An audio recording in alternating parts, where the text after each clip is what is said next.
Roadway lighting design has been established for a long period of time on certain metrics.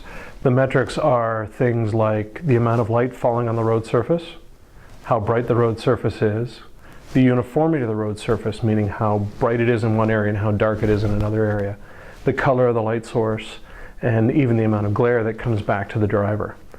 One of the problems that we've had for years is we've never had a way to actually measure these conditions in the roadway and then relate that to crash performance.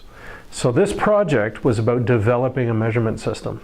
The Roadway Lighting Mobile Measurement System is a vehicle-based system that we can actually measure all the conditions of a roadway lighting system in one method as we drive down the roadway.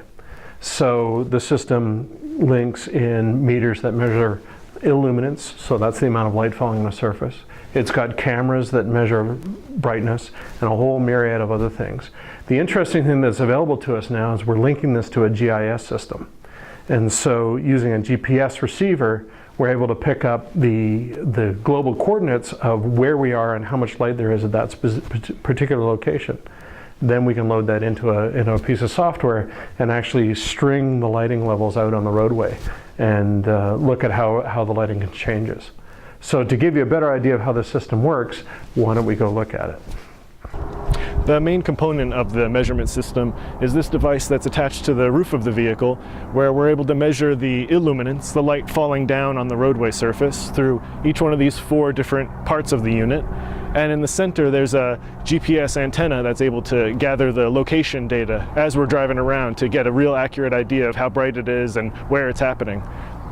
Along with that, on this device there's a USB temperature humidity sensor, so we're able to gather the temperature and the humidity as we're driving, which can really affect how bright the lights are performing out on the roadway. As well as an inclinometer, so we're able to get both the lateral and the longitudinal slope of the roadway as we're driving around.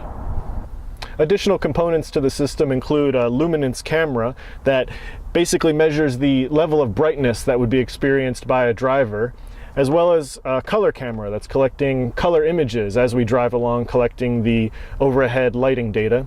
And finally, a vertical illuminance meter that's collecting glare data, what a driver would typically experience from the overhead lighting in terms of the level of glare hitting their eyes as we drive. And all of this data is being synchronized with the GPS system through our computers inside the vehicle. And all of the components of the system are synchronized back to this one location with the 4 meters on top of the vehicle, as well as the glare meter in the front and the 2 cameras to an additional computer in the system that communicates through an Ethernet network. And the temperature, humidity, and inclinometer sensors are all coming back here as we drive along collecting the lighting data.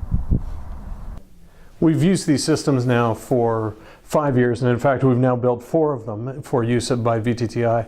We've measured about 10,000 miles of lighting now and have that in our database.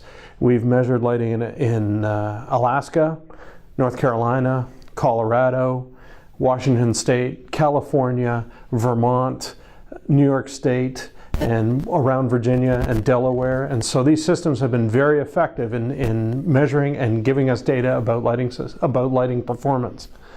And now we've been able to do some analysis with this data and actually built the causal link between lighting and crashes, and can now use this data to give us a specific lighting level that's required to minimize crashes on roadways.